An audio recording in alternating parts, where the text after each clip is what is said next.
After my last video about installing the engine and transmission in the Spider, I was excited to try start the car for the first time in who knows how long.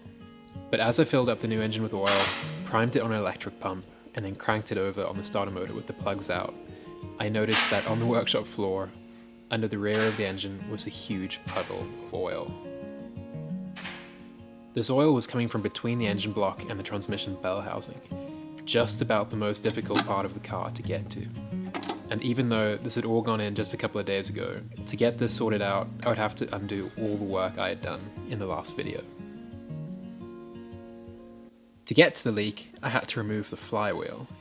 And to get to the flywheel, I had to pull out the prop shaft, which I did in two parts, removing the rear section entirely and leaving the front section on the transmission. It's easier than unbolting the prop shaft coupling.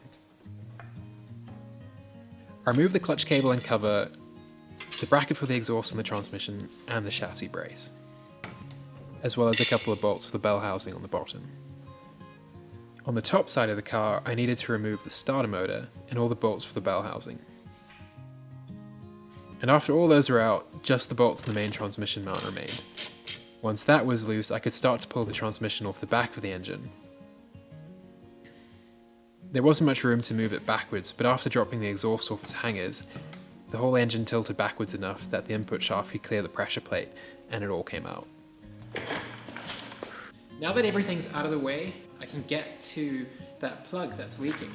I'm going to show you what's going on this engine because it's a little bit easier to see than on the one that's in the dark transmission tunnel.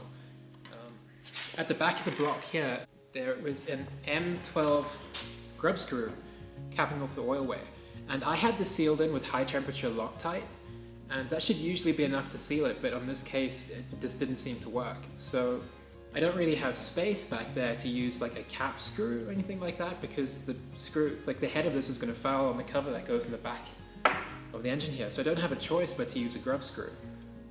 But I think what I'm going to do instead now is degrease this and degrease the threads in the back of that oil channel and use a special leak lock sealant that's designed for sealing gaskets and threads and stuff like that. I'm going to use quite a lot of that and stick it in there and leave it to set overnight.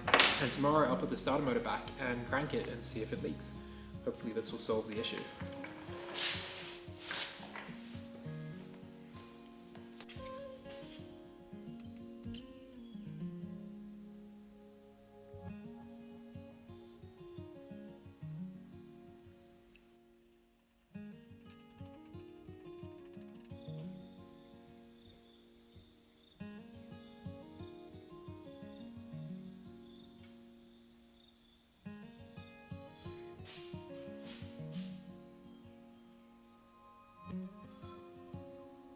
The next day, after letting the sealant set up overnight, I installed the flywheel again and bolted the starter motor up and wired it in.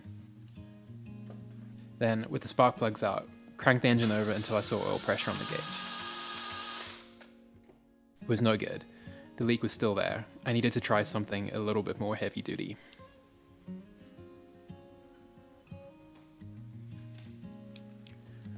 So I started with an M12 cap screw that was too long and the head was too wide, so it touched the rear cover of the 1600 engine.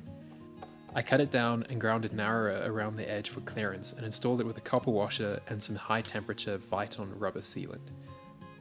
Even after this, I had to file down the head a little to stop it dragging on the flywheel. While I waited for the sealant to set, I started buttoning up the underside of the car. If this solution wouldn't work, then I wasn't sure what would. So it was transmission back in, exhaust back up, etc.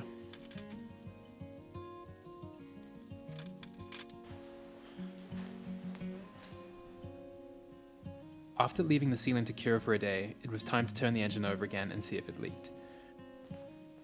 This time I was pretty nervous, because if this didn't work, it would mean taking everything out again.